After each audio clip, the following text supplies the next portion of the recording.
Now, to how to select the MOSFETs to implement S1 and S2 in a buck converter. So we'll find that just like the case for an inductor, we need to calculate the required inductance value, and then we need to calculate the required ratings, the RMS rating and saturation current, and of course one of them is going to be the dominant. And the same thing for a capacitor, we need to get we got or calculated an equation that defines a required capacitance for a specific peak-to-peak output voltage ripple, but that's not enough. We need also to find what will be the maximum voltage the capacitor is going to block, and what is the RMS current rating that's required, and from this information even what is the self-resonant frequency. And from these three information we can go online and pick a component, say from DGK or motor or any other supplier of electronic components. So the same thing for the switches. The switches have ratings S1 and S2. They have a maximum voltage they block, so we should pick them so that they can handle that maximum voltage. Otherwise, they're gonna break down, they blow up. The other one is they can handle a maximum amount of current after which they're gonna burn. So we need to make sure they are strong enough to handle the currents that our buck converter design is going to produce or introduce. And of course, we need to find what is the required R on. Okay, so this is a data sheet of EPC 2045. That's a gallium nitride device. And in this device, you will find that it's a section talking about the maximum ratings, and in the VDS maximum, the drain to source voltage continuous. This means the maximum voltage the transistor can handle while it is off continuously. The maximum DC voltage it can block while it's off. So essentially we get the transistor, we apply a drain to source DC voltage, and we make sure it's off, and we see what is this max value that it can handle, VDS max. Usually they call it BVDSS, which is essentially the breakdown voltage for the drain to source. B stands for the break of a switch, the maximum voltage that will break the switch. So in this particular example, it can handle up to 100 volt. And what we care about is continuous. Here, there is also another metric some data sheet shows is that up to certain number of cycles, 10,000 cycles each of 5 millisecond or up to 10,000 pulses in sequence. Each pulse is 5 millisecond maximum, and at 150 degrees C, it can handle maybe a little bit higher, because in this case the voltage is discontinuous. It goes to 120 volt and then it goes back down for 5 millisecond and repeats for 10,000 cycles. Well, what we care about for our buck converter is this parameter. Okay, this is what will define the maximum voltage that this switch is going to handle.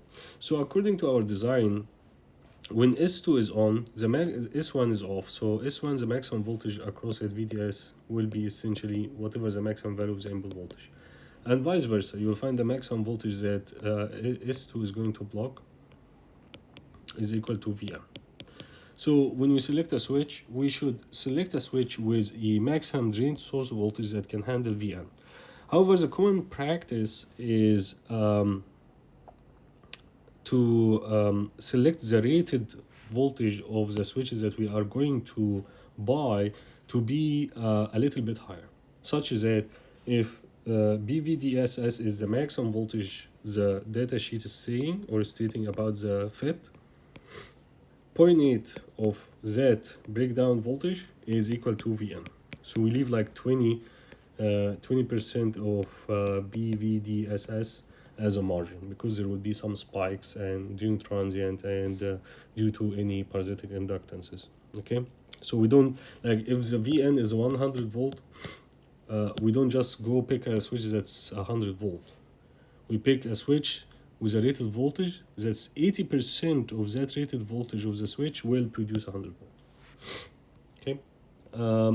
Second one is the current rating. As I mentioned, the same scenario, any transistor when it's on, it will have some it will act as an on resistor, and the current will flow into it. And imagine this current we provide by some ideal current source, and we keep increasing this current. And so essentially there will be power dissipation in the switch that's equal to ID squared since it's DC times R on. And as we increase ID, there will reach a point where the junction temperature of the transistor is essentially going to reach 175 degrees C and essentially is going to melt, right? So we don't want to reach that point, and that's why manufacturer define the drain to source current rating of a transistor or of the MOSFET they manufacture as essentially the continuous drain to source currents that will cause the junction temperature to typically reach 125 degree C. That's the maximum current, continuous current, DC current that the device can handle. Above that, it runs the risk of thermal runaway or essentially it's gonna burn. So what is the maximum current the switches will handle? As I mentioned, the current in S1 is basically the inductor current in the first phase, while the current in S2 is going to be the inductor current during the second phase as shown here. So the maximum current is going to block is basically the maximum value of the inductor current. And we said that since the average value of the inductor current is the output or load current, and peak to peak value is delta IL. So Imax is equal to I out plus delta IL over 2. And delta IL we can express it in terms of V out and duty cycle as we did before. We just divide by 2 and we get this expression for the maximum required current. By the way, you will find also in datasheet, just like for the maximum voltage,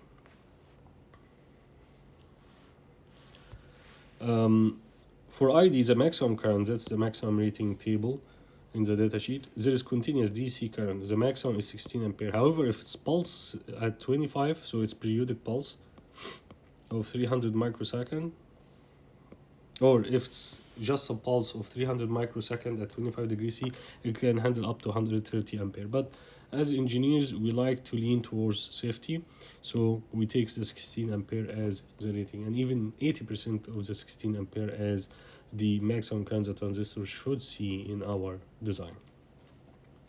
And that's for a good reason. Assume the duty cycle is almost 0.999. Okay, so essentially the S1 current will be almost continuous, right? And will be off for very, very small amount of time. So it will be as if it's always continuous or DC. Now, the third parameter that we need to define is the on resistance.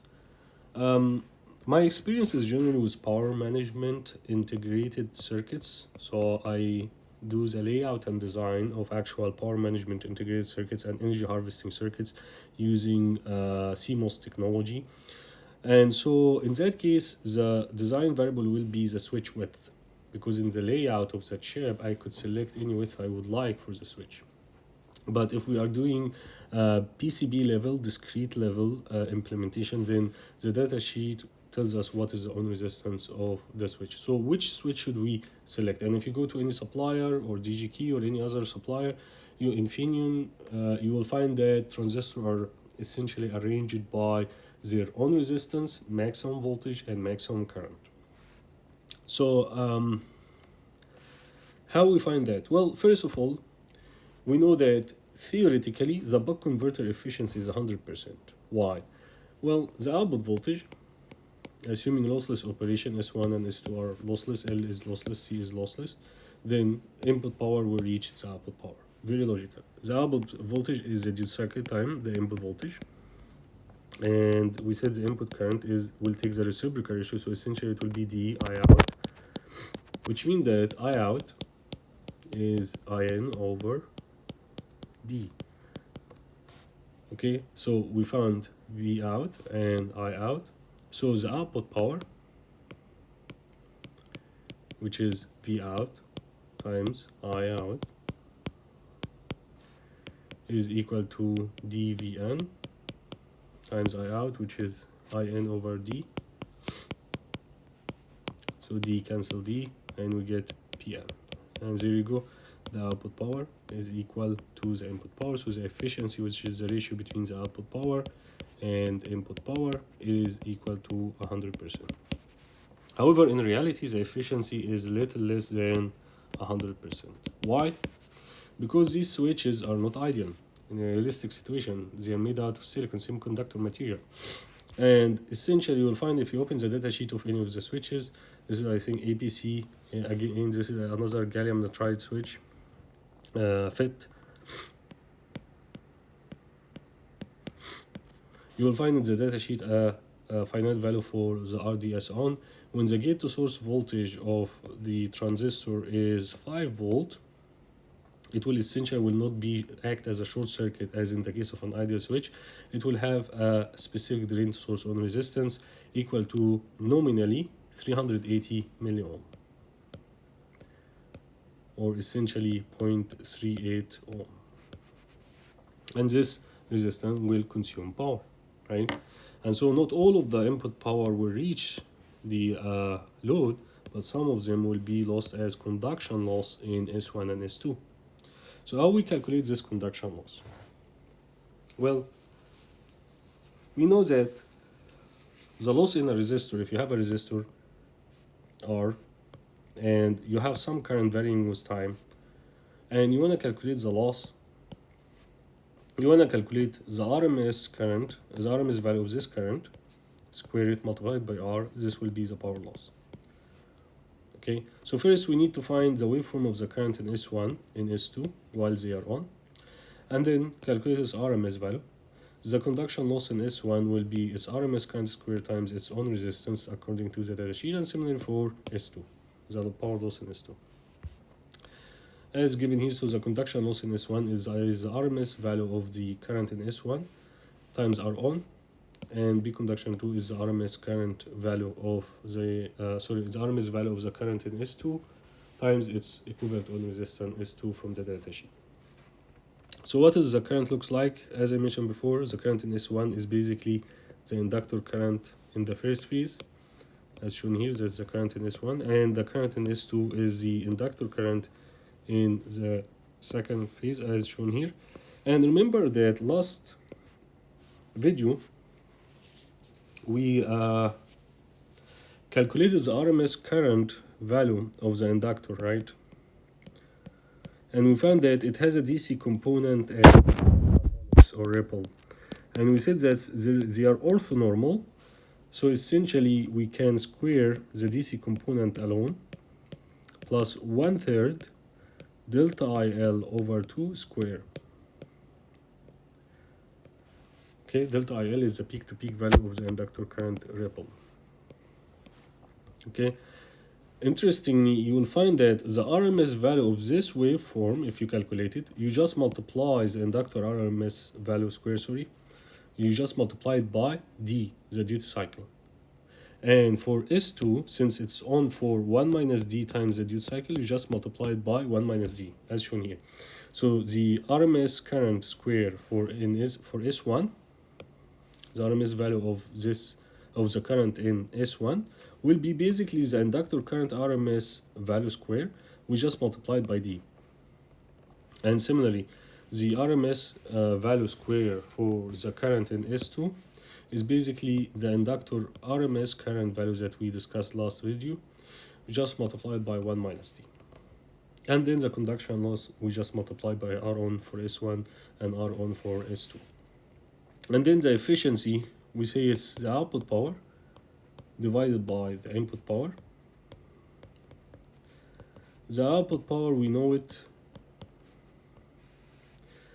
The input power is the output power plus the losses that will happen in S1 and S2, because these are the only elements. So the power that reaches this load resistor plus the conduction loss in this one and the conduction loss in this in S2.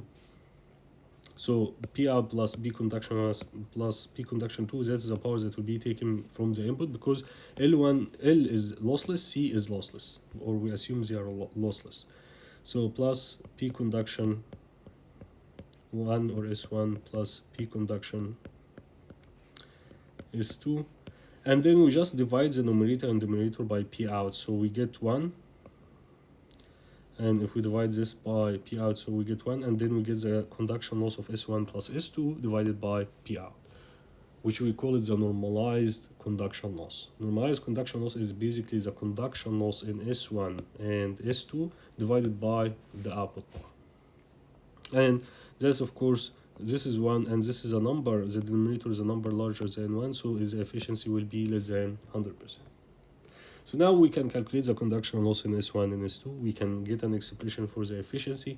Now let's see how realistic these expressions are. So I ran a simulation for a 48 volt to 12 volt buck converter. Duty cycle is 0.26. The frequency is 1 megahertz using EPC 8002 using LT Spice. And you will find in the website, in EPC website, the Spice model for this transistor. And then theoretically from these expressions I calculated the loss as given here, and from simulation I calculated here. We find that the difference for S1 is about like 20%, not bad, and about 5% for S2. And then for the efficiency, theoretically it will be 96.3, from simulation is 96, which is not that bad. Okay, now assume we want to get a higher efficiency for the buck converter. Well, if you want to get higher efficiency, EPC 8002 has an equivalent on resistance of 0.38 ohm, which is high. So what we should do, we should pick another switch with a much lower on resistance.